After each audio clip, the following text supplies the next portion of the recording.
Hello, welcome back to story nest Telugu. స్వప్న చందమామ కథల్లోకి వెళ్దామా? మనం ఎద్దనపూడి సులోచన రాణి గారి అనురాగ గంగ స్టార్ట్ చేశాం కదా. ఇప్పటి వరకు జరిగిన కథ.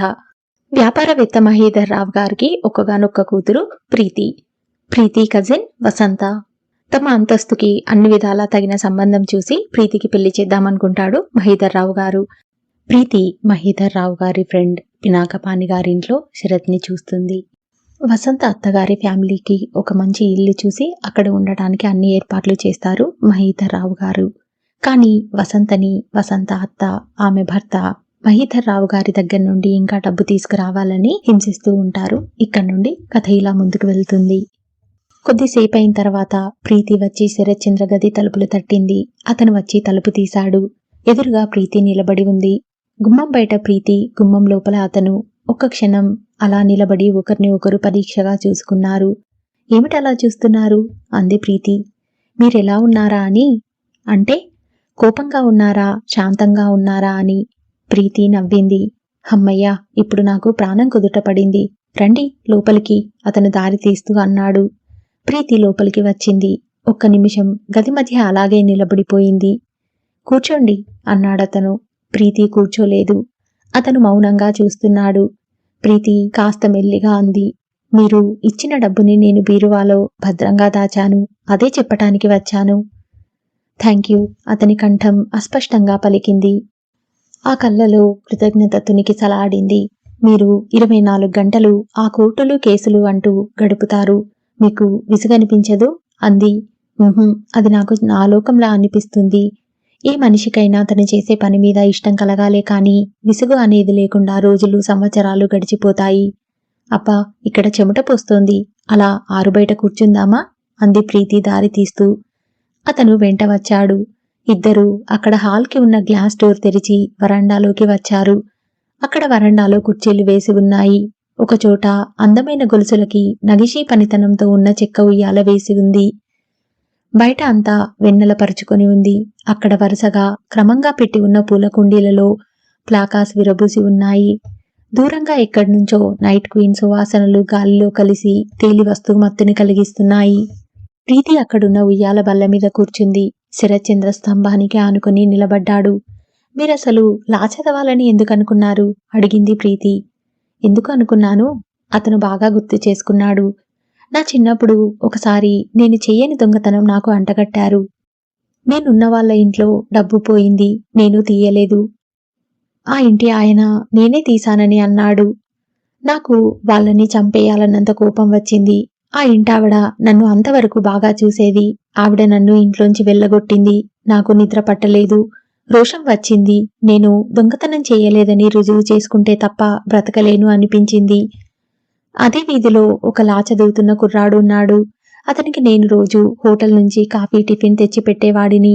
అతని గదిలో ముడుచుకొని కూర్చున్న నన్ను, ఏమిటి శరత్, స్కూల్కి వెళ్ళవా అని అడిగాడు. నేను జరిగింది చెప్పాను. అతను నవ్వాడు. అప్పుడు అతను ఒక మాట చెప్పాడు. ఏదైనా మన మీద అపనింద పడిందనుకో, దీనంగా ముఖం పెట్టకూడదు, కూర్చోకూడదు. అలా మనం ధైర్యంగా దాన్ని ఎదుర్కోవాలి. మనం ఎలా బ్రతకాలి అంటే చూసే వాళ్ళకి ఆ పనింద గిట్టని వాళ్ళు వేసింది అయి ఉంటుంది. ఛీ, అతను అలాంటి వాడు కాదు అనిపించేలా ప్రవర్తించాలి. నీకు చేతనైతే ఆ డబ్బు ఎవరు తీశారో ఆరాతి రుజువు చేయగలిగితే చెయ్యి, లేకపోతే నా తప్పేం లేదు అని ధైర్యంగా తిరుగు. నువ్వు దొంగతనం చేయనప్పుడు ఎందుకు నీకు భయం అంటూ నచ్చ చెప్పాడు. నా మీద ఆ మాటలు చిత్రంగా పనిచేశాయి. నేను ధైర్యం తెచ్చుకున్నాను. మళ్ళీ ఆ ఇంటికి వెళ్ళాను. ఆ ఇంటాయనే ఆ డబ్బు తీసి గుర్రపందెంలో ఓడిపోయారు. అది తెలుసుకుని నేను ఆవిడకి చెప్పాను. ఆవిడ అతని మీద విరుచుకుపడింది. ఆయన వెంట వచ్చిన వాళ్ళు కూడా ఆయన పందెం ఓడిపోయిన సంగతి చెప్పారు. ఆవిడ నాకు అన్నం పెడుతూ, శరత్, పెద్దదాన్ని, తొందరపడి ఏదో అన్నాను, ఏమీ అనుకోకు నాయనా అంది.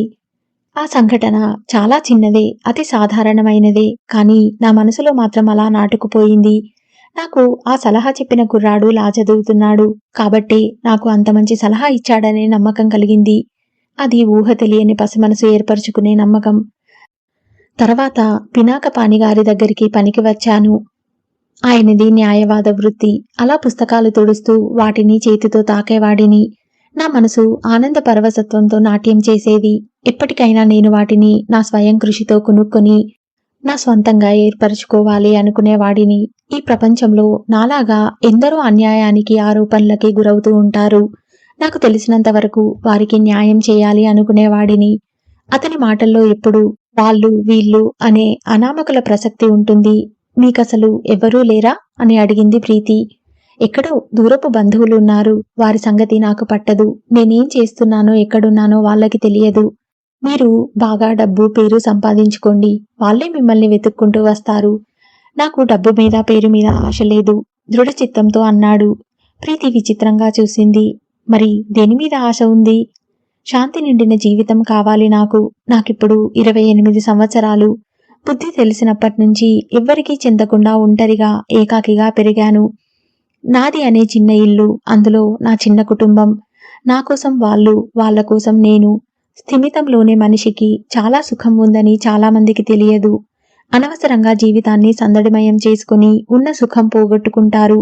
అతని కంఠం అదొక కమ్మటి కల గురించి మాట్లాడుతున్నట్టుగా ఉంది. మీరు చాలా పేరుగల లాయర్ అవుతారని డాడీ అంటున్నారు. చిత్తశుద్ధితో పనిచేసే ఏ వ్యక్తి పేరు గురించి పట్టించుకోరు.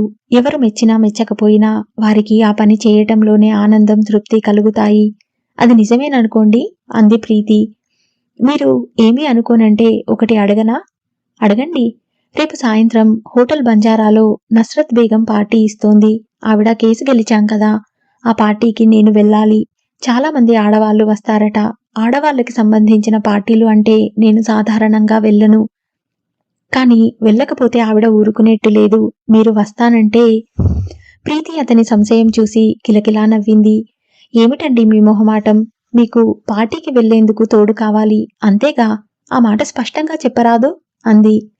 అతను నవ్వుతూ అంతే సుమా అన్నట్టుగా చూశాడు. వస్తాను, సరేనా? ఇంతకీ ఆ పార్టీ ఎన్నింటికి? 6 గంటలకి మొదలై 8 గంటలకి అయిపోతుంది. అయితే పర్వాలేదు.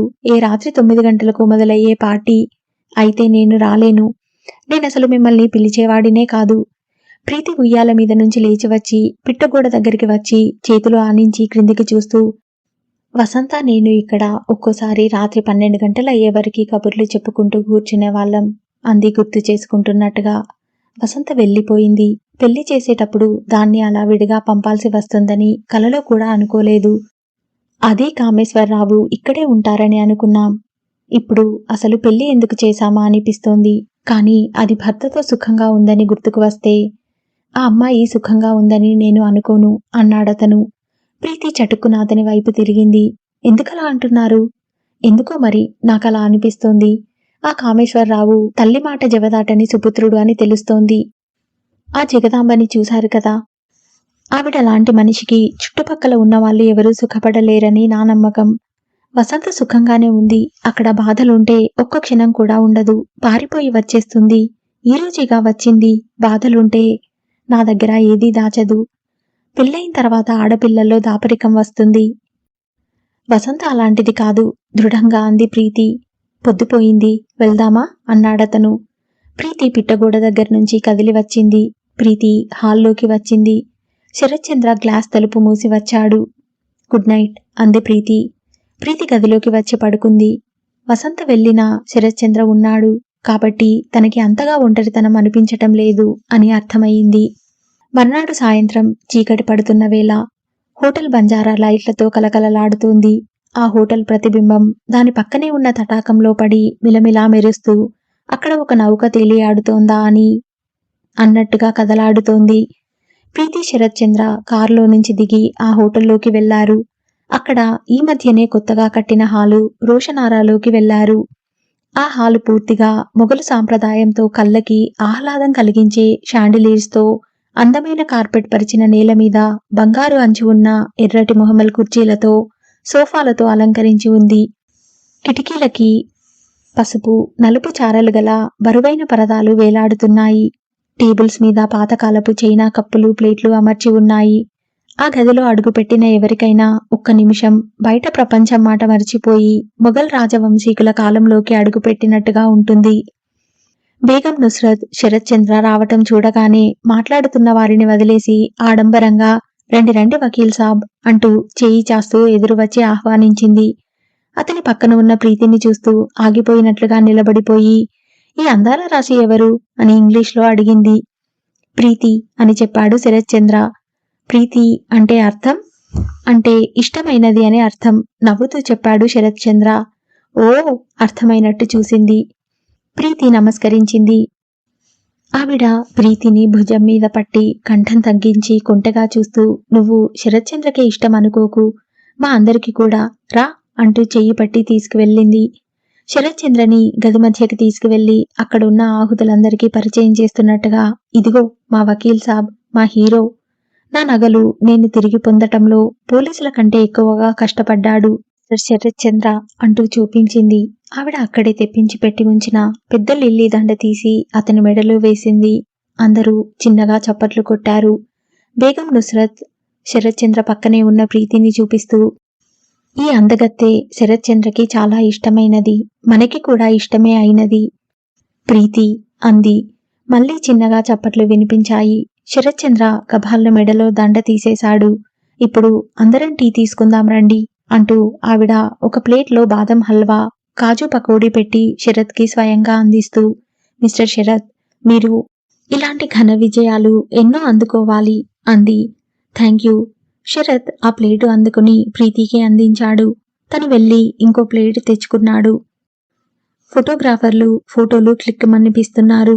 ఆ ఫోటోలకి అలవాటు అయినట్టుగా నిలబడటం, మాట్లాడుతూ ముఖం యాంగిల్స్ ఇవ్వడం బాగా అలవాటు అయినట్టుగా బేగం అలవోకగా ప్రవర్తిస్తోంది. టిఫిన్ తింటూ టీ తాగుతూ కొంతమంది ఆవిడ చుట్టూ మూగారు. అందులో ఒకళ్ళిద్దరు పత్రికా విలేకరులు కూడా ఉన్నారు. మేడం, మీ నగలు పోయినవి తిరిగి దొరికితే మీకు ఎలా అనిపిస్తోంది? ఒక అతను అడిగాడు. నేను ఒక సెంటిమెంటల్ ఫూల్ని. నగలు ఖరీదును బట్టి కాదు, అవి మా వంశంలో 3 తరాల నుంచి వస్తున్నాయి. నాకు వేటినైనా పోగొట్టుకుంటే అవి తిరిగి పొందే వరకు నిద్ర పట్టదు. ఆ నగలు దొరికిన తర్వాత కంటి నిండా నిద్రపోయాను. మా వకీల్ సాబ్కి కృతజ్ఞతలు అంది శరత్చంద్రని చూస్తూ. అవి అతను మార్చకపోవటం మీ అదృష్టం కదూ? అవును, ఎక్కువ రోజులు అయితే అలాగే చేసేవాడేమో, వెంటనే మార్చటానికి భయపడి ఉంటాడు. మీరు ఇంత వయసు వచ్చినా ఇంత చిన్నగా ఎలా ఉండగలుగుతున్నారు? ఏమిటా రహస్యం? ఇంకో అతను కొంటెగా అడిగాడు. ఆవిడ కంఠం తగ్గించి అతని వైపు వంగి రహస్యంగా, రహస్యం అంటున్నారుగా, అందుకని రహస్యంగానే చెబుతున్నాను. చాలా సింపుల్. నేనిప్పుడు వయసులో ఉన్న వాళ్లతోనే కలిసి తిరుగుతూ ఉంటాను రెట్టింపు కొంటెగా చూస్తూ అంది. అందరూ గొల్లున నవ్వారు. ఆ నవ్వినప్పుడు ఆవిడ చెవులకున్న డైమండ్ జూకాలు ఊగిసలాడుతూ తలుక్కుమన్నాయి. ప్రీతి ఆవిడని నిశితంగా చూస్తోంది. ఆవిడ నవ్వుతూ ఎంతో హుషారుగా ఉంది. ఇంకో అతను అడిగాడు. మేడం, మీ పిల్లలంతా అమెరికాలో ఉన్నారు కదా, మీరు ఒక్కరూ ఇక్కడ ఎందుకున్నారు? అంతవరకు నవ్వులు విరజిమ్ముతూ మతాబులా వెలిగిపోతున్న ఆవిడ ముఖం ఒక్క నిమిషం నీలి నీడల్ని సంతరించుకుంది. ఆ కళ్ళలో విషాదం ఆవరించబోయింది. అంతలోనే ఆవిడ చిన్నగా భుజాల కుదింపుతో తలెత్తి చురుగ్గా చూడటంతో ఆ భారాన్ని వదిలించేసుకుంది. ఇది అందరూ అడిగే ప్రశ్నే. నేను చెప్పేదేమంటే, అమెరికా వయసు మళ్లిన వాళ్ళకి కాలక్షేపం ఇచ్చే దేశం కాదు. అమెరికాలో నా పిల్లలున్నారు. నేను కూడా అక్కడే సెటిల్ అయిపోదామని, పిల్లలకి దగ్గరగా ఉందామని వెళ్ళాను. కానీ అక్కడ ఉండలేకపోయాను. ఆ దేశం వయసు మళ్ళీ శక్తి తగ్గిన వాళ్ళకి వీలైన దేశం కాదు అని తెలుసుకున్నాను. అక్కడ అందరూ బిజీ బిజీ. నేను అక్కడ 4 నెలలు ఉన్నా నా కూతురుతో కానీ, అల్లుడితో కానీ, కొడుకుతో కానీ, కోడలతో కానీ ఒక్కరోజు కూడా పూర్తిగా గడపలేకపోయాను. వాళ్ళు ఉద్యోగాలు చేస్తున్నారు. క్షణం తీరదు. ఉద్యోగం కోసం చాలా దూరం వెళ్లి రావాలి. సెలవులు వస్తే ఇంట్లో ఉండరు. నేను వాళ్ళకి ఒక ఇబ్బంది అయిపోయాను అని గ్రహించాను. వాళ్ళు నన్ను వదిలి వెళ్ళలేరు, నాతో కలిసి ఉండలేరు. ఇక్కడ నాకు బంధువులున్నారు. కాలక్షేపం అనేది అవదు అనే భయం ఉండదు. ఇక్కడ పెద్దవాళ్ళకి పని చేయకపోయినా కాలం గడుస్తుంది. అక్కడ అలా కాదు. పనిచేయలేని వ్యక్తి తనకు తాను ఎందుకు కొరగాని వాడని భావం వస్తుంది. అందుకని నేను ఇండియా తిరిగి వచ్చేశాను. నాకిక్కడ హాయిగా ఉంది. ఎందుకంటే ఈ వయసులో మనిషి తోడు కావాలని మనసు మహా కోరుకుంటుంది. అది కరువైన మనిషి జీవితం నరకంగా ఉంటుంది. ఇక్కడ నా నౌకర్లున్నారు. వాళ్ళు అహర్నిశలు నన్ను కనిపెట్టుకుని ఉంటారు. బంధువులున్నారు. ఫోన్ పట్టుకున్నా కాలక్షేపం అయిపోతుంది. కానీ ఈ వయసులో మీరు ఒంటరిగా ఉండటం, చచ్చిపోయేటప్పుడు ఏ మనిషి అయినా ఒంటరివాడే. చుట్టూ 10 మంది ఉన్నా ఏం చేయలేరు. అక్కడున్న అందరికీ అది నిజమేననిపించింది. ఇంతలో తలుపు తెరుచుకొని ఎవరో లోపలికి వచ్చారు. మాట్లాడుతున్న బేగం తల తిప్పి అటువైపు చూసింది. అక్కడ్నుంచి ఒక యువకుడు వేగంగా అడుగులు వేస్తూ వస్తున్నాడు. అతను తెల్లగా, పొడుగ్గా, లావుగా ఉన్నాడు. ఖరీదైన సూటు వేసుకున్నాడు. బేగం అతన్ని చూడగానే వినోద్ అంటూ అతని వైపు వెళ్ళింది. ఏమిటి ఈ అన్యాయం? నువ్వు ఇంక రావని అనుకున్నాను సుమా అంది చేయి చాస్తూ. ఆవిడకి అతనంటే ఎంత ఇష్టమో అతన్ని చూడగానే సంతోషంతో వెలిగిపోతున్న ఆ ముఖమే చెబుతోంది. అతను ఆ చెయ్యి అందుకొని 2 కళ్ళకి అద్దుకుంటూ, మాజీ క్షమించాలి, ఆలస్యమైంది. బయలుదేరుతుంటే ఒక పార్టీ వచ్చింది. వారిని వదిలించుకునేసరికి ఇంత టైం అయ్యింది అన్నాడు. పోనీలే, ఆలస్యమైన అసలు వచ్చావ్. నాకు అదే సంతోషం. నేను రాకుండా ఉండగలనా అన్నాడు. ఆవిడ వినోద్ చెయ్యి పట్టి తీసుకువచ్చి శరత్చంద్రని చూపిస్తూ, ఇదిగో మా హీరో శరత్చంద్ర అంటూ పరిచయం చేసింది. గ్లాడ్ టు మీట్ యూ అతను శరత్చంద్ర చెయ్యి అందుకొని నొక్కుతూ అన్నాడు. ప్రీతి తన పక్కనున్న అమ్మాయితో కలిసి కిటికీ పరదా కాస్త పక్కకు లాగి బయట నీళ్లలో లైట్లతో మిలమిలలాడుతున్న బంజారా భవనాన్ని చూస్తోంది. ఎంత బాగుంది కదూ, కవిత్వం వస్తోంది అంటోంది ఆ అమ్మాయి. బేగం ప్రీతి దగ్గరికి వచ్చి భుజం మీద చెయ్యి వేసి తట్టింది. నీళ్లలో లైట్లతో మిలమిలలాడుతున్న భవనాన్ని ముగ్ధురాల అయినట్టుగా చూస్తున్న ప్రీతి ఇటు తిరిగింది. బేగం ప్రీతిని చూపిస్తూ, వినోద్, ఈ అమ్మాయి ప్రీతి అంటే శరత్చంద్రకి మహా ఇష్టం అని అర్థమన్నమాట అంది నవ్వుతూ. ప్రీతి వినోద్ని చూడగానే నిటారుగా అయ్యింది. అతనికి కూడా అంతవరకు ముఖం మీద మధురహాసంగా మెరుస్తున్న చిరునవ్వు ఒక్క క్షణం వెలవెలా పోయింది. అప్రతిభుడైనట్టుగా నిలబడిపోయాడు. బేగం అతని వీపు మీద తట్టి చెబుతోంది. ప్రీతి, వీళ్ళ నాన్న డాక్టర్ అనంతశయనం గారు. మా కుటుంబానికి వైద్యులు. వినోద్ లా చదివాడు. ప్రాక్టీస్ చేస్తున్నాడు. ఇతను ఈ మధ్య మన దేశంలో లేడు. హాంకాంగ్ ఒక కంపెనీ పని మీద టూర్ వెళ్లాడు. అందుకే ఈ నగల కేసు శరత్చంద్రకి ఇవ్వాల్సి వచ్చింది అంటూ చెప్పింది. ప్రీతిని చూస్తూ అతను చాలా తగ్గు స్వరంతో హలో అన్నాడు. ఆ హలో అనటంలో చాలా అర్థాలున్నాయి. అన్న సంగతి ఒక్క ప్రీతికి తప్ప అక్కడింకా ఎవ్వరికీ తెలియదు. వినోద్ వెంటనే పక్కకి తిరిగి శరత్ని చూస్తూ, అయితే మీరేనన్నమాట బేగంజీ వర్ణించి చెబుతున్న హీరో. మిమ్మల్ని కలవటం ఈరోజు చాలా సుదినం అనుకుంటున్నాను అన్నాడు చేయి చాస్తూ. శరత్ కరచాలనం చేశాడు. ప్రీతి బిగపట్టిన పెదవులతో ఆ కరచాలనం వైపే చూస్తోంది. దాదాపు 4 సంవత్సరాల క్రితం. ఆ రోజు మధుమతి పుట్టినరోజు. మధుమతి ఇంటి వైద్యులైన డాక్టర్ అనంతశయనం గారి అమ్మాయి. ప్రీతి వసంతతో కలిసి వెళ్ళింది. రండమ్మా రండి, నాన్నగారు రాలేదా? అనంతశయనం గారు ఎదురు వస్తూ అడిగారు. ఆయన ప్రీతి కుటుంబ వైద్యులు. డాడీకి ఈరోజు మళ్ళీ కళ్ళు తిరుగుతున్నాయన్నారు అంది ప్రీతి. అన్నాడు, ఇంకా బాగా తిరగమని చెప్పు. ఆయనకి మనం ఎంత చెప్పినా లాభం లేదమ్మా. విశ్రాంతి తీసుకోడు. ఎంతసేపు బిజినెస్ అంటూ ఉంటాడు. అదొక వ్యసనం. అది ఇప్పటిదా, నా చిన్నప్పటి నుంచి ఉన్న విషయమే. నువ్వు పుట్టిన తర్వాత కాస్త నయం, ఇంటి పట్టున ఉంటున్నాడు. కానీ అంత క్రితం అయితే ఎప్పుడూ ఆఫీస్లోనే. మీ అమ్మ ఏమీ అనేది కాదు. నువ్వు వాడిని దోవలో పెట్టాలమ్మా అంటే, పోనీ అన్నయ్య, ఆయనకి తెలియదా ఆ పనుల ఒత్తిడి అలాంటిది అనేది. నువ్వైనా కాస్త డాడీని అదుపులో పెట్టాలమ్మా. నువ్వు చెబితేనే ఆయన వింటాడు అన్నారాయన. నేనేం చేయను అంకుల్ అంది. నువ్వు ఇంటికి వస్తేనే అన్నం తింటానని పేచీ పెట్టు. రాత్రి 8 గంటలు దాటితే ఇంట్లోనే ఉండాలి అని షరతు పెట్టు. ఆయన ఆరోగ్యం మనకు ముఖ్యం కదమ్మా. ప్రీతి అవునన్నట్టు తలూపింది. అలాగే అంకుల్ అంది నవ్వుతూ. నానా, ఏమిటి ప్రీతిని వీధిలోనే నిలవేశావ్? లోపలికి రాని అంది మధుమతి వచ్చి.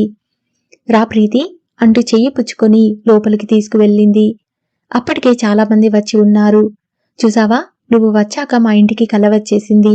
అందరూ రావటం కాదు, నాకు నువ్వు రావటమే ముఖ్యం అంది మధుమతి. ప్రీతికి ఇలాంటి పొగడ్తలు అంటే మహా చిరాకు. మధుమతి అక్కడున్న బంధువుల్ని అందర్నీ పరిచయం చేసింది. ఆఖరున కోకోకోలా బాటిల్స్ ట్రేలో పట్టుకొని వాటి మీద ఇంకో ట్రే పెట్టేసి వాటిల్లో మళ్లీ బాటిల్స్ అమర్చి తెస్తున్న ఒక యువకుడిని చూపిస్తూ, ఇతను వినోద్, మా పెదనాన్నగారి అబ్బాయి. లా పాస్ అయి ప్రాక్టీస్ చేస్తున్నాడు అంటూ పరిచయం చేసింది. అతను నవ్వాడు. మధుమతిని, మధు, నా చేతులు ఖాళీగా లేవు, నా తరపున నువ్వు నమస్కారం పెట్టేయ్ అన్నాడు. మీరు భలేగా బ్యాలెన్స్ చేస్తున్నారే అంది ప్రీతి అతని చేతిలో ట్రేలను చూస్తూ. జీవితంలో ప్రతిదీ బ్యాలెన్స్ చేయటం నేర్చుకుని ఉండాలి, లేకపోతే ఈ ఆధునిక యుగంలో మనిషి బ్రతకలేడు. ఏమంటారు అన్నాడు. ప్రీతి నవ్వింది. ఒకటి తీసుకోండి అందించాడు. ప్రీతి వసంత చెరోటి తీసుకున్నారు. అతను చకచక అందరి దగ్గరికి వెళ్లి ఇచ్చి వచ్చాడు. ప్రీతి వసంత కూర్చున్నారు. ప్రీతి ఆ కూర్చున్నంతసేపు అతనిని మధ్య మధ్య గమనిస్తూనే ఉంది. అతను అందరితో చెలాకీగా జోక్స్ విసురుతూ నవ్విస్తూ తిరుగుతున్నాడు. అందరినీ పలకరిస్తున్నాడు. అందరూ అతని ఆప్యాయతకి మురిసిపోయి ఆనందపడుతున్నారు. విను అని పిలుస్తూ ఏవేవో విషయాలు చెబుతున్నారు. అక్కడ ఒక వయసు మళ్ళిన ఆవిడ ఉంది. ఆవిడకి కాళ్లవాతం, లేవలేదులా ఉంది. వినోద్ తనే ఆవిడని లేవనీయకుండా మంచినీళ్లు, టిఫిన్ అందిస్తున్నాడు. ఆవిడ వెళ్తానంటే ఆటో వరకు ఆవిడ భుజం మీద చేయి వేసి ఎంతో ఆసరాగా తీసుకుని వెళ్లి భద్రంగా ఎక్కించాడు. చల్లగా బ్రతుకు ఆవిడ ఆశీర్వదించింది. ఎప్పుడైనా వస్తూ ఉండు అంది. మా అన్నయ్యకి అందరికీ సాయపడటం అంటే చాలా ఇష్టం. ఎప్పుడు ఎవరో ఒకరికి సాయం చేస్తూనే ఉంటాడు అంది మధుమతి. అతను ప్రీతితో ఎక్కువగా మాట్లాడలేదు. ప్రీతికి అతని ధోరణి ఎంతో నచ్చింది. అందరూ తనతో మాటలు కలుపుకోవాలని, పరిచయం పెంచుకోవాలని తహతహలాడుతారు. అతను ఆ కోవకి చెందిన వ్యక్తిలా లేడు. తనని పట్టించుకోలేదు. వసంత, ప్రీతి, మధుమతి కూర్చొని టిఫిన్ తింటుంటే మధుమతి కోరికపైన అతను ఫోటో తీశాడు. టైం సరదాగా నవ్వులతో కబుర్లతో గడిచిపోయింది. కొద్దిసేపైన తర్వాత వసంత, ప్రీతి వెళ్లటానికి లేచారు. మధుమతి కారు దగ్గర వరకు వచ్చింది. ప్రీతి కారులో కూర్చుంటుంటే మధుమతి వెనక్కి తిరిగి దూరంగా ఉన్న వినోద్తో, విను, ప్రీతి వెళ్ళిపోతోందిరా అంటూ పిలిచింది. వస్తున్నా. పినతల్లితో ఏదో మాట చెబుతున్న అతను గభాలన వచ్చాడు. ప్రీతిని చూస్తూ, వెళ్తున్నారా? మిమ్మల్ని కలిసినందుకు చాలా సంతోషం. ఈరోజు నా జీవితంలో చాలా సుదినం అనుకుంటాను అన్నాడు. ప్రీతి అతనికి నమస్కరించింది. అతను కారు డోర్ వేశాడు. కారు కదిలింది. ప్రీతి వసంత వచ్చేస్తుంటే, వసంత, వదినా, అతను చాలా మంచివాడులా ఉన్నాడు కదూ అంది. ప్రీతి అవునన్నట్టు తల ఊపింది. వినోద్ అందగాడే కాదు, అతని దగ్గర మంచి ప్రవర్తన, బుద్ధిమంతనం కూడా ఉంది. అతను ఎవరికైనా నచ్చుతాడు. చిన్న పెద్ద భేదం లేకుండా వినోద్తో ఒక అరగంట మాట్లాడితే అతనంటే ఇష్టపడతారు. ఎదుటివారిని తనంటే ఇష్టపడేట్టు చేసుకోవటం అతనికి తెలియకుండానే చాకచక్యం ఉంది. ఆ తర్వాత ఎలా పెరిగిందో చాలా గమ్మత్తుగా వినోద్తో పరిచయం పెరిగింది. అదే వారంలో మధుమతి ఒకసారి ప్రీతిని చూడటానికి వచ్చింది. చాలాసేపు కబుర్లు చెబుతూ కూర్చుండిపోయింది. మధుమతిని తీసుకువెళ్లటానికి వినోద్ వచ్చాడు. అతను కూడా కూర్చున్నాడు. పుస్తకాల గురించి, సినిమాల గురించి మాట్లాడుకున్నారు. 2-3 రోజుల తర్వాత మధుమతి ఫోన్ చేసింది. ప్రీతి, స్టోరీ చాలా బాగుందట, విను చెప్పాడు, మనకి టికెట్స్ పంపించాడు, వెళ్దామా అంది. ఆ సమయంలో ఊళ్ళో మహీధర్ రావు గారు లేరు. ప్రీతికి తోచటం లేదు. వసంత కూడా వెళ్దామని అంది. వసంత, ప్రీతి బయలుదేరారు. థియేటర్ దగ్గరికి మధుమతి వచ్చినప్పుడు చూస్తే వెంట మధుమతి తమ్ముడు రాలేదు. వినోద్ ఉన్నాడు. అతనికి స్కూల్లో క్రికెట్ ప్రాక్టీస్ ఉందట, రానని అన్నాడు. టికెట్ వృధా అయిపోతుందని బ్రతిమలాడితే ఈయన వచ్చాడు అంది మధుమతి. నలుగురు థియేటర్లోకి వెళ్లారు.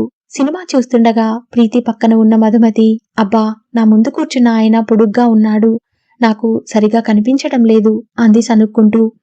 విను, కాస్త ఇటు జరుగుతావా అని అడిగింది. వినోద్ లేచాడు. ప్రీతి పక్కన కూర్చున్నాడు. వినోద్ చెయ్యి, కాలు యథాలాపంగా ప్రీతికి తగిలినాయి. వెంటనే అతను సారీ అంటూ సర్దుకునేవాడు. ఆ తర్వాత ప్రీతిని, వసంతని భోజనానికి పిలిచారు. ఆ తర్వాత అందరూ జూ చూడ్డానికి వెళ్లారు. ప్రీతి వాళ్ళని భోజనానికి పిలిచింది. వినోద్, మధుమతి వచ్చారు. మధుమతి వినోద్ని చూపిస్తూ, ఒకళ్ళ ఇంటికి రావాలంటేనే ఇతనికి ఎంత సిగ్గో తెలుసా, చచ్చినా రాడు, నేను బలవంతంగా లాక్కువచ్చాను అంది. ప్రీతికి ఎందుకో కాని అతని మొహమాటం బాగా నచ్చింది. ప్రీతి మాటల సందర్భంలో తనకి ఆకుపచ్చ రంగు చాలా ఇష్టమని చెప్పింది. ఆ సాయంత్రం మధుమతి ఒక ప్యాకెట్ కానుకగా పంపింది. తీసి చూస్తే అందులో ఒక జరీ గల్ల చీర ఉంది. చాలా ఖరీదైనదే. షాప్కి వెళ్తే ఈ చీర కనిపించింది. నీకు చాలా బాగుంటుందని విను అన్నాడు. కొనేశాడు. నువ్వే తీసుకువెళ్ళి ఇవ్వు అన్నాను. అమ్మో, నాకు భయం అన్నాడు. ప్రీతి, వినోద్ లా ప్రొఫెషన్ విషయంలో ఎంత సమర్థుడో ఆడవాళ్ల విషయంలో అంత పిరికివాడు అని ఫోన్లో చెప్పింది.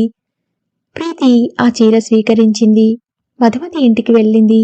మధుమతి తల్లిదండ్రులు, ముఖ్యంగా వినోద్ చూపే ప్రేమాభిమానాలకి ప్రీతి ఆకర్షింపబడసాగింది. మధుమతి ఏ పిండి వంట చేసినా ప్రీతిని రమ్మనమని ప్రాణం తీసేది. మహీధర్ రావు గారికి అనంతశయనం గారు బాగా తెలిసిన కుటుంబం. ప్రీతి వాళ్ళ ఇంటికి వెళ్తానంటే సంతోషించేవారే కాని బాధపడేవారు కాదు. పైనుంచి మధుమతి ఎప్పుడు ఫోన్ చేసినా వెళ్ళమని ప్రోత్సహించేవారు. క్రమంగా అనంతశయనం గారి కుటుంబంతో చనువు పెంచుకోసాగింది. వాళ్ళకి వసంతని చూస్తే చిరాకుగా ఉండేది. ప్రీతి వచ్చినప్పుడల్లా వసంతని వెంట పెట్టుకు వచ్చేది. ఒకసారి ప్రీతికి జ్వరం వచ్చింది. అనంతశయనం గారు వచ్చి మందులు ఇచ్చి వెళ్లారు. మధుమతి ఊళ్ళో లేదు, పెళ్లికి వెళ్ళింది. ఆ సాయంత్రం వినోద్ ఫోన్ చేశాడు. మీకు జ్వరంగా ఉందని బాబాయ్ చెప్పాడు. ఇప్పుడెలా ఉంది? అతని గొంతులో ఎంతో ఆదుర్దా ఉంది. పర్వాలేదు. టెంపరేచర్ బాగా ఉందా? 102 ఉంది. మందు వేసుకుంటున్నారా? ఆ. అతను ఫోన్ పెట్టేయలేదు. ప్రీతి కూడా ఫోన్ పెట్టేయలేదు. ఒక్క క్షణం ఆగి అన్నాడు, మధుమతిని తన్నాలనిపిస్తోంది. ఎందుకు? సమయానికి ఊర్లో లేకుండా పోయినందుకు. అదేమిటి? చూడండి, మీకు జ్వరం అయితే ఇప్పుడే రావాలా? మధు ఉంటే నేను కూడా వచ్చి మిమ్మల్ని చూసేవాణ్ణి. మధు లేకపోతే మాత్రం రాకూడదా? అతను ఒక్క క్షణం నిశ్శబ్దంగా అయ్యాడు. తర్వాత అడిగాడు, వస్తే బాగుంటుందంటారా?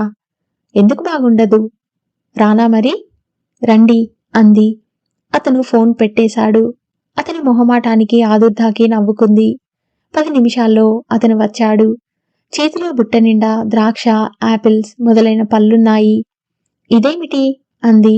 మీకు తినాలనిపిస్తే తినండి అన్నాడు అక్కడ టేబుల్ మీద పెడుతూ. ప్రీతిని చూస్తూ ఆదుర్దాగా, ముఖం చూసారా ఎలా వడలిపోయిందో? ఎందుకు వచ్చింది జ్వరం? కూర్చుంటూ అడిగాడు. బాగుంది. నాకేం తెలుస్తుంది జ్వరం ఎందుకు వచ్చిందో? జ్వరాన్ని అడగండి అంది నవ్వుతూ. అతను వెంటనే ప్రీతి చెయ్యి అందుకొని నాడీ చూస్తూ ఒక్క నిమిషం ఆగి వదిలేసి, ఇప్పుడు తెలిసింది అన్నాడు. హఠాత్తుగా అతను అలా చనువుగా చెయ్యి పట్టుకోవడంతో ప్రీతి ముఖం కందినట్టయింది. ఏం తెలిసింది? అంది. జ్వరానికి మీరంటే ఇష్టం కలిగిందట నాకు చెప్పింది అన్నాడు.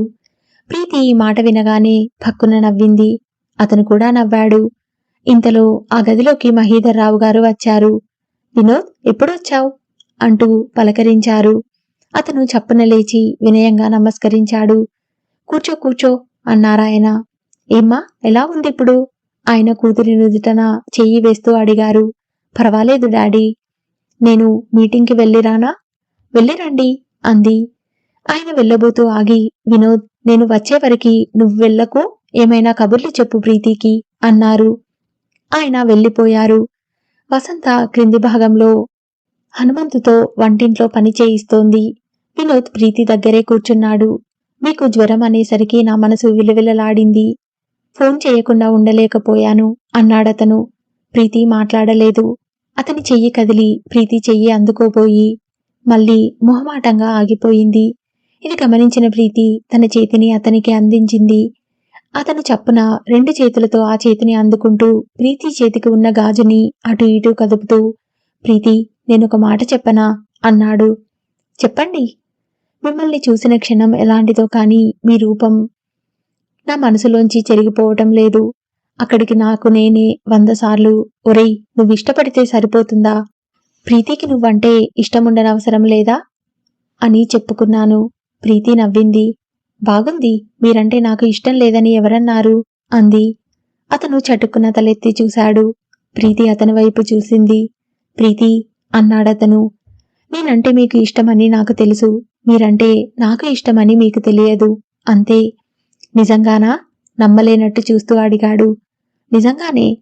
అయితే నేను చాలా అదృష్టవంతుణ్ణి అతను ప్రీతి చేతిని పెదవులకి ఆనించుకుంటూ అన్నాడు. ఇంతలో వసంత హార్లిక్స్ తీసుకొని అక్కడికి వచ్చింది. వినోద్ వసంతని చూడగానే చప్పున ప్రీతి చెయ్యి వదిలేశాడు. ఆ రోజు తన జీవితంలో మరవలేని రోజు అనుకుంది ప్రీతి. ఆనాటి నుంచి ఇద్దరి మధ్య చనువు, ఆత్మీయత రెట్టింపయింది. ఇద్దరూ కలిసి సినిమాలకి, రవీంద్ర భారతి ప్రోగ్రామ్స్ కి వెళ్లసాగారు.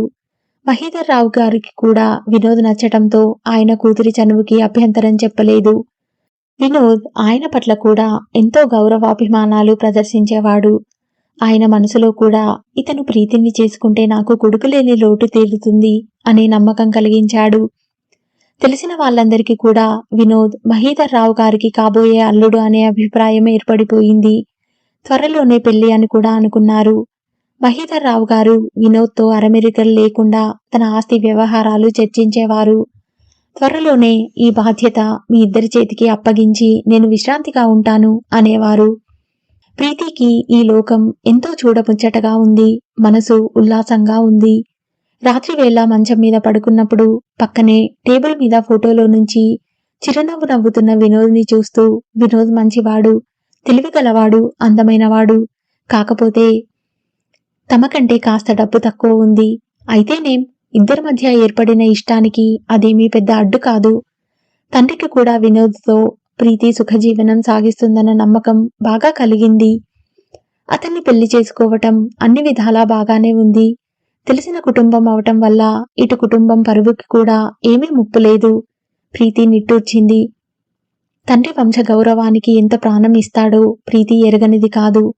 తండ్రి దేనికైనా రాజీ పడతాడు, కాని వంశగౌరవం కించపరిచే ఏ పని చేసినా ఆయన సహించలేడు. ఈ గౌరవం ఈనాటిది కాదు. దేశానికి స్వతంత్రం వచ్చినప్పుడు అందరికంటే ముందు అడుగు వేసి విదేశీ వస్త్రాలని విసర్జించింది తమ కుటుంబమే. తండ్రి తన చిన్నప్పుడు జరిగిన ఆ సంఘటనలు చెబుతుంటే ప్రీతికి శరీరం గగుర్పాటు పొడుస్తుంది. ఒక మంత్రిగారు ఈ ఇంటి పేరు ఎత్తి తృణీకారంగా మాట్లాడాలని ఆయన మీద పరువు నష్టం కేసు వేసి మంత్రి పదవి నుంచి తొలిగేటంతా స్థితి తెచ్చుకునేటంతా బుద్ధి చెప్పిన వంశం అది. ప్రీతికి తండ్రి మనసు, తన బాధ్యత తెలుసు. ఆయన తను కాస్త కాలేజీలో ఎవరితోనైనా చనువుగా ఉంటే ప్రీతి జాగ్రత్త సుమా అని హెచ్చరికగా చెప్పబోతుంటే, డాడీ చాలు, నాకు ఇంకేం చెప్పవద్దు, నా ప్రాణం కంటే కూడా నా ఇంటి పేరుని కాపాడుకుంటాను నేను అనేది. తండ్రి భయం చూస్తే ప్రీతికి నవ్వు వచ్చేది. ఆయనకి మగపిల్లలు లేరు. ఆడపిల్ల అయినా తమ ఇంటి బాధ్యత వహించి ఆ లోటు ఆయన ఎప్పుడూ కలలో కూడా భావించకుండా చూడాలని ప్రీతి జాగరూకతతో మెలిగేది. తండ్రి తనకి సరైన వ్యక్తిని జత కలిపి వివాహం చేసుకునే వరకు స్థిమితపడడని ప్రీతికి బాగా తెలుసు. అందుకే వినోద్ తండ్రికి కూడా నచ్చిన వ్యక్తి అవటంతో ప్రీతికి చాలా హాయి అనిపించింది. ఒకసారి భోజనం చేస్తున్నప్పుడు డైనింగ్ టేబుల్ దగ్గర అప్పుడే అనంతసేనం గారు ఫోన్ చేశారు. గురువారం పెళ్లికి ముహూర్తం పెట్టించమని. ప్రీతి తండ్రిని అడిగింది. డాడీ, ఏమిటమ్మా? నేను వినోద్ని భర్తగా ఎన్నిక చేసుకోవటంలో మీకు పూర్తి తృప్తిగా ఉంది కదూ? నాకు కావలసింది నీ సంతోషం, సుఖం. అయినా వినోద్కేం, చాలా మంచి పిల్లవాడు అన్నారాయన తృప్తిగా. ప్రీతికి నిశ్చింతగా అనిపించింది. తండ్రికి ఒకవేళ ఇష్టం లేకపోయినా తన కోసం ఒప్పుకుంటున్నాడేమోనని సంశయం తీరిపోయింది. ఆ రోజు వసంత, ప్రీతి కారులో గుడికి వెళ్లారు. తల్లి బ్రతికి ఉండగా ప్రతి శనివారం గుడికి వెళ్లేది. ప్రీతి తల్లి గుర్తుగా అలవాటు తను అలవరుచుకుంది. గుడికి వెళ్తుంటే దైవాన్ని చూడాలనే కోరిక కాకుండా తల్లికి ఇష్టమైన పని చేస్తున్నట్టుగా అనిపించేది. వసంత, ప్రీతి గుడికి వెళ్లి తిరిగి వస్తూ మెట్లు దిగి వస్తుంటే ఎదురుగా ఒక ముసలామె మెట్లు ఎక్కి వస్తోంది. ఆవిడని ఒక 25 ఏళ్ల అమ్మాయి చేయి పట్టుకుని తీసుకువస్తోంది. ప్రీతి ఆవిడని సంతోషంగా పలకరించింది. మా అమ్మగారు బాగున్నారా? ఆవిడ ప్రీతిని ఎగాదిగా చూసింది. ఎవరూ గుర్తు రావటం లేదమ్మా, పెద్దదాన్ని, ఏమీ అనుకోకు. నేను ప్రీతినండి. మధుమతి ఇంట్లో పుట్టినరోజుకి మిమ్మల్ని చూశాను. వినోద్ నాకు బాగా తెలుసు. ఆ రోజు మధుమతి పుట్టినరోజున వినోద్ ఆవిడని బాగా ఆప్యాయంగా చూడటం, ఆవిడ కూడా బాగా మాట్లాడటం ప్రీతికి గుర్తున్నాయి. కాని చిత్రంగా ఆవిడ ఆ ఇద్దరి పేర్లు వినగానే సంతోషంగా తల ఊపటానికి బదులు కోపంతో మండిపడింది. ఎవరు? వాళ్ళ? ఆ త్రాష్టులా? ఆ మధుమతి దొంగమొహంది. ఆ వినోద్ గాడున్నాడే, ఉట్టిపుండా కోర్వెదవ. అంత మోసగాడిని నేను ఎక్కడా చూడలేదు. వసంత గభాల్న ఏదో అనబోయింది. ప్రీతి ముఖం ఎర్రబడింది. ఆవిడ తనని స్వయంగా ఆ మాటలు అంటున్నంత అవమానం అనిపించింది. అయినా తమాయించుకుంది.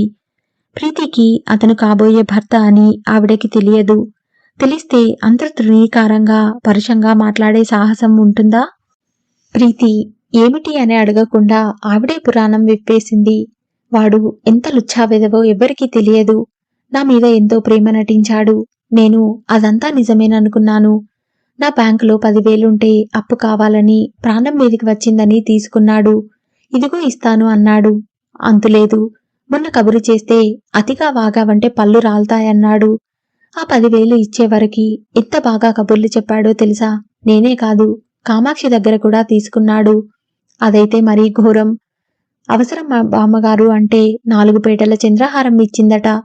ఇచ్చిన తర్వాత మళ్ళీ కంటికి కనిపించలేదట. అంత దగుల్బాజీ వెధవా. థూత్, వాడి నోట్లో మన్నుపడా. మాలాంటి ముసలాళ్ల సొమ్ము కాజేసి వాడేం బావుకొని చేస్తాడులే, సర్వనాశనం అవుతాడు. అబ్బా అమ్మమ్మ, పురాణం మొదలు పెట్టావే. అవతల తలుపులు మూసేస్తారేమో, పద అంది వెంట ఉన్న అమ్మాయి. అప్పుడేమో ఎవరికీ చెప్పకుండా ఇవ్వటం దేనికి, ఇప్పుడు కనిపించిన వాళ్ళందరితో ఇలా మొత్తుకోవటం దేనికి అంటూ ఆ అమ్మాయి విసుక్కుంది. నన్ను వాడు మోసం చేశాడు. ఆ ఫకీరు వెధవ గురించి అంతా చాటించి చెబుతాను. నన్నెవరు కాదని అంటారు అంటూ దగ్గరికి వెళ్ళి, జాగ్రత్తమ్మా, నీ వెంట కూడా పడతాడు. నీకు బాగా డబ్బుందని విన్నాను అంది. పద పద. ఆ యువతి చెయ్యి పట్టి లాక్కుపోయింది. మీలాంటి ముసలమ్మలు తెలివిలేని వాళ్ళని మోసం చేయగలడు. అందర్నీ చేస్తాడా? అప్పుడు మేం చెబితే విన్నావా? మంచివాడు మంచివాడు అంటూ ఎగిరావుగా అంది ఆ అమ్మాయి దెప్పి పొడుస్తూ. అనండి అమ్మా, అనండి. అవతల డబ్బు ఆ పాపిష్టివాడి చేతిలో పోయి నేనేడుస్తుంటే మీ దెప్పులతో ఇంకా చంపుతారు. ఆవిడ వెళ్ళబోతుంటే ప్రీతి ఆపింది. మీ దగ్గర వినోద్ డబ్బు తీసుకున్నట్టు ఎవరికీ తెలియదా? ఎవరికి తెలుస్తుందే అమ్మా? అప్పటికప్పుడు వచ్చి ప్రాణం మీదకి వచ్చింది. దేనికో కట్టాలి, సాయంత్రం తెచ్చిస్తాను అన్నాడు. బ్యాంకుకి తనే తీసుకువెళ్లాడు. డబ్బు తీసి ఇచ్చాడు. తర్వాత అసలు ఆ డబ్బు తనకి ఇవ్వలేదని బుకాయిస్తున్నాడు. అట్టే నేను మాట్లాడితే పళ్ళు రాలగొడతానని అన్నాడు. పోనీలే, ఆ సర్వేశ్వరుడు లేడు, వాడే బుద్ధి చెప్తాడు. ఆవిడ 2 చేతులతో దండం పెట్టింది. ఈ రోజులో ఎట్లా ఉన్నాయనుకో. ఎవరు దొంగో ఎవరు దొరో కూడా తెలియకుండా ఉంది. అంతా నా కర్మే తల్లి, కర్మ. ఆవిడ నుదురు కొట్టుకుంది. ఆ విషయం గుర్తుకు వస్తే ఆవిడకి పెద్దగా ఏడుపు వచ్చేస్తోంది. నీ అరుపులకి అందరూ చూస్తున్నారు కాని ఇక ఊరుకో అంది వెంట ఉన్న యువతి. ఆ ఇద్దరూ మెట్లెక్కి వెళ్ళిపోయారు. ప్రీతి మెట్లు దిగివచ్చి కారులో కూర్చుంది. ప్రీతి ముఖం వెలవెలాపోతున్నట్టుగా ఉంది. అమ్మ ప్రీతి, నువ్వు తొందరపడి నిర్ణయాలు తీసుకోవద్దు. నేను అన్ని విషయాలు సరిగ్గా ఎంక్వైరీ చేస్తాను. అదేమిటో అసలు వాకబు చేద్దాం. విన్న మాటలతో మనం ఎప్పుడూ ఒక మనిషి ప్రవర్తనని నిర్ణయం చేసేయకూడదు. వినోద్ అలాంటి వాడు కాదు అనే నా నమ్మకం అన్నారు మహీధర్ రావు గారు. ప్రీతి గుడి నుంచి ఇంటికి రాగానే సరాసరి తండ్రి దగ్గరికి వెళ్లి జరిగిందంతా చెప్పేసింది. ఆయన నిర్ఘాంతపోయారు, నమ్మలేకపోయారు. ప్రీతి చిన్నబోయిన ముఖంతో, నేను కూడా నమ్మలేకుండా ఉన్నాను డాడీ. ఇది అబద్ధం అవ్వాలని, నేను వినోద్ విషయంలో పొరపడ్డానని రుజువు అవ్వాలనే కోరుకుంటున్నాను అంది. ఆయన కూతురు ముఖం చూశారు. ఆ ముఖంలో ఎంత ఆందోళన, భయం గూడు కట్టుకుని ఉన్నాయో అర్థమైంది. నాకు బాగా తెలుసునమ్మా, నువ్వు పొరబడుతున్నావు. అది త్వరలో రుజువు చేస్తానుగా అన్నారాయన. ప్రీతి మౌనంగా వెనక్కి తిరిగి తన గదిలోకి వెళ్ళిపోయింది. మహీధర్ రావు గారు వినోద్ గురించి ఇదివరకే ఎంక్వైరీ చేశారు. కాని ఆయన అడిగింది అతని స్నేహితులని, బంధువులని. అందరూ ఒకటే మాట, వినోద్ చాలా మంచివాడు. నేను మా అన్న కొడుకు అని చెప్పటం కాదు, వినోద్ చాలా మంచి పిల్లవాడు. లేకపోతే నేను ఊరుకుంటానా? ప్రీతి విషయంలో నాకు మాత్రం బాధ్యత లేదు అన్నారాయన. ప్రీతికి కూడా అంతగా భయం వేయటం లేదు. ఎక్కడో ఏదో ఒక పొరపాటు జరిగింది. వినోద్ అలాంటి వాడు కాదు. ఆ జరిగిన పొరపాటు ఏదో బయటికి వచ్చి తను నిశ్చింతగా ఉంటుంది. వినోద్ని అనుమానించినందుకు తనే సిగ్గుపడుతుంది. ఇది పూర్తిగా తెలుసుకున్న తర్వాత తను దాచకుండా, అరమరికలు లేకుండా జరిగిందంతా వినోద్కి చెబుతుంది. అతను బిగ్గరగా నవ్వేస్తాడు. తను అతని గుండెల్లో తలదా చేసుకుంటుంది. విను, నన్ను క్షమించు అంటాను. పిచ్చిపిల్ల, మన మధ్య క్షమార్పణలేమిటి? నాకు చాలా సంతోషంగా ఉంది. నువ్వు నీ అంతటా నా గురించి తెలుసుకున్నావు అంటాడు. అవును, తప్పకుండా అలాగే అంటాడు. ప్రీతికి అనుమానం, భయం పోయినాయి. అదృష్టవశాత్తు వినోద్ ఊరిలో లేడు. ఏదో కేసు మీద బొంబాయి వెళ్ళాడు. అతను లేకపోవటమే నయం అయ్యింది. లేకపోతే ఆ ఆవేశంలో తను అతనిని అడిగేసేది. అది పెద్ద స్పర్ధకి దారి తీసి ఉండేది అనుకుంది. ప్రీతి మధుమతి దగ్గర నుంచి సుబ్బలక్ష్మి, మీరాబాయి భజన్లు ఉన్న టేప్స్ అడిగి తెచ్చింది. మధుమతి వాటిని ఇస్తూ, జాగ్రత్త సుమా, నేను ఎంతో కష్టపడి టేప్ చేశాను. మా ఇల్లు తెలుసుగా, చిన్న సైజు సంత. ఈ పాటల మధ్యలో అక్కడక్కడ మా అమ్మ కేకలు, తమ్ముళ్ళ ఏడుపులు, కుక్కల అరుపులు వచ్చినా నువ్వు ఆశ్చర్యపడనవసరం లేదు. ఎందుకంటే మా తమ్ముడున్నాడే, వాడు ఒట్టి కొంటె కోనంగి వెధవ. మంచి పాట మధ్యలో కుక్కల అరుపులు టేప్ చేసి మమ్మల్ని ఏడిపిస్తాడు అంది. ప్రీతి నవ్వింది. ఆ రోజు ప్రీతి తోచక ఆ టేప్ వినటానికని పెట్టింది. మధుమతి చెప్పిన మాట అక్షరాలా నిజమే. మీరాబాయి భజనలో మధ్య మధ్యలో కుక్కల అరుపులు, పంపునీళ్ల చప్పుడు, వాళ్ళమ్మగారి అరుపులు ఉన్నాయి. మధ్య మధ్యలో సీను నవ్వులు వినిపిస్తున్నాయి. మళ్ళీ పాట వస్తోంది. ప్రీతికి కూడా అవి వింటుంటే నవ్వు వస్తోంది. ఆ కుర్రాడు నిజంగా కుంట కూనంగే. ప్రీతి మంచం మీద వెనక్కి దిండు వేసుకుని దాన్ని ఆనుకుని కూర్చొని పుస్తకం తిరిగేస్తోంది. వసంత కుర్చీలో కూర్చొని టేబుల్ క్లాత్ మీద ఎంబ్రాయిడరీ కొడుతోంది. టేపులో నుంచి సుబ్బలక్ష్మి గానం చేస్తున్న మీరాబాయి భజన వినిపిస్తోంది. అది టక్కున ఆగింది. కొంచెంసేపు టేపు నిశ్శబ్దంగా తిరిగిన తర్వాత అక్కా అని వినిపించింది. నోరు మూసుకుపో అవతలికి, మేం మాట్లాడుతున్నాం, డిస్టర్బ్ చేయకు. మధుమతి కంఠం కసిరింది. విను, ఇప్పుడు చెప్పు, నాకిస్తానన్న గొలుసేది? ఏది, ఇంకా తాంబూలాలు పుచ్చుకోందే అంది వినోద్ కంఠం. పుచ్చుకోవటానికి తేదీ నిర్ణయం అయ్యిందిగా, ఇంతవరకు వచ్చిన తర్వాత ఇంకా ఆగుతుందా? నువ్వు ఆ తండ్రి కూతుళ్ళని బాగానే బుట్టలో వేశావుగా. దేవుడు దిగవచ్చి వినోద్ చెడ్డవాడు అని చెప్పిన ప్రీతి కాని మహీధర్ రావు గారు కాని నమ్మనే నమ్మరు. నీ మీద అంత నమ్మకం ఏర్పడింది. చాలే, నేను చెడ్డవాడినా ఏమిటి? కాదా, నువ్వెలాంటి వాడివో చెప్పాలంటే మనమ్మగారు, కామాక్షమ్మగారు చెప్పాలి. ఇంతకీ ఆ కామాక్షమ్మగారి చంద్రహారం తెచ్చి ఇచ్చావా లేదా? ఇస్తాన్లే, చేతిలోకి డబ్బు రాని. ఆవిడ ఇదేదైనా మీ కాబోయే మామగారి దగ్గర బయట పెట్టిందంటే ఏడిసింది. వాళ్ళ వాకిట్లోకి కూడా రానియరు.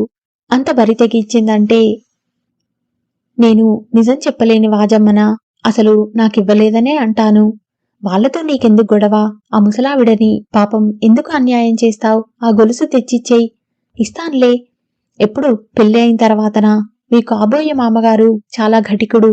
ఆయన అంత తేలికగా ఆస్తి వ్యవహారాలు నీ చేతికి వదులుతాడని నేననుకోను. ఏడిశాడు. ముసలాయన ఎన్నాళ్ళు బతుకుతాడు? హార్ట్అటాక్ రాదా ఏమిటి? నువ్వే ఏదో ఒక మందు ఇచ్చి హార్ట్అటాక్ అని చెప్పినా చెప్పగలవు, అంత ఘటికుడివి. మధు, ఏమిటా వాగుడు?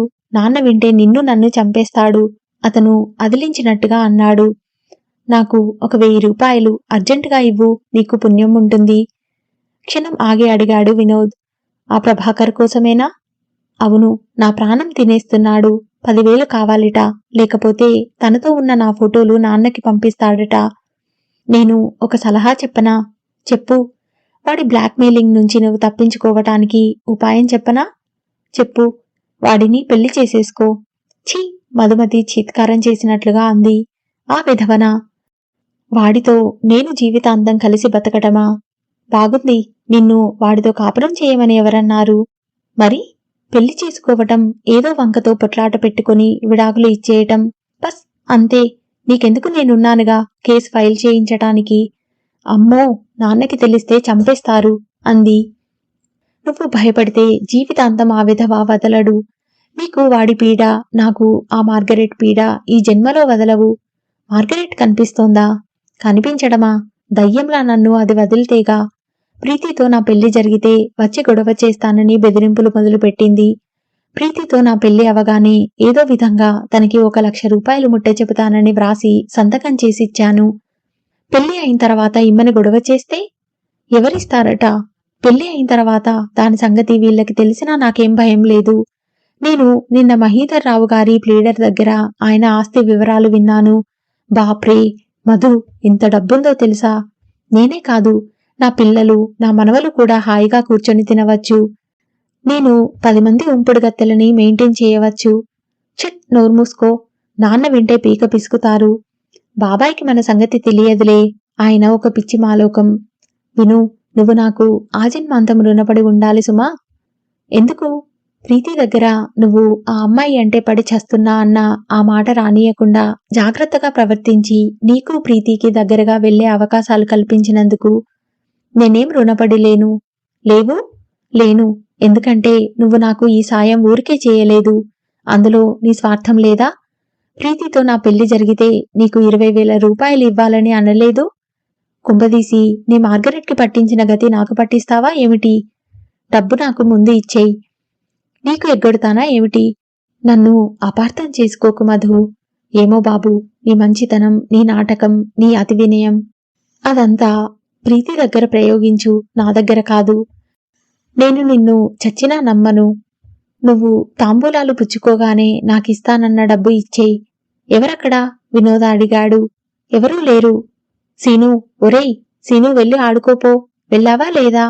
వెళ్తున్నా అక్కా. సీను మాట వినిపించింది. టేప్ ఠక్కున ఆగిపోయింది. తర్వాత కాస్త తిరిగిన తర్వాత మళ్లీ పాట వినిపించసాగింది. టేప్ వినిపించటం ఆగేసరికి వసంత, ప్రీతి ఇద్దరూ చేస్తున్న పనులు మరిచిపోయినట్టుగా ఆ టేప్ దగ్గరికి వంగి వింటున్నారు. వదినా, ఏమిటిది? వసంత తల ఎత్తుతూ భయంగా అడిగింది. ఆపు చేస్తూ, మనమ్మగారు అన్న మాటల్లో ఏమీ అసత్యం లేదన్నమాట అంది పల్లబిగువన. మళ్ళీ ప్రీతి జీవితంలోకి వచ్చిన వినోద్ ఇంకా ఎలాంటి కల్లోలాలు సృష్టిస్తాడో నెక్స్ట్ పార్ట్లో విందాం. మీరు మొదటిసారిగా నా నవలలు వింటుంటే తప్పకుండా సబ్స్క్రైబ్ చేయండి. నచ్చితే షేర్ చేయండి, లైక్ చేయండి. Thank you.